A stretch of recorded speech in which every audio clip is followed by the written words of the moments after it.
কুল্লি সুম্বুলাতি মিয়াতু হাব্বা, প্রত্যেক গাছের মাথায় 100 করে ধান দেবে।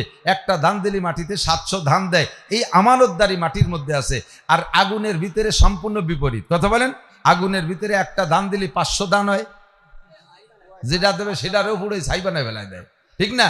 মাটির আগুনের ভিতরে নম্রতা আছে, অহংকার এখানে ছাড়িয়ে দিলেও নিচের দিক যায় না, উপর দিক যায়, ঠিক না?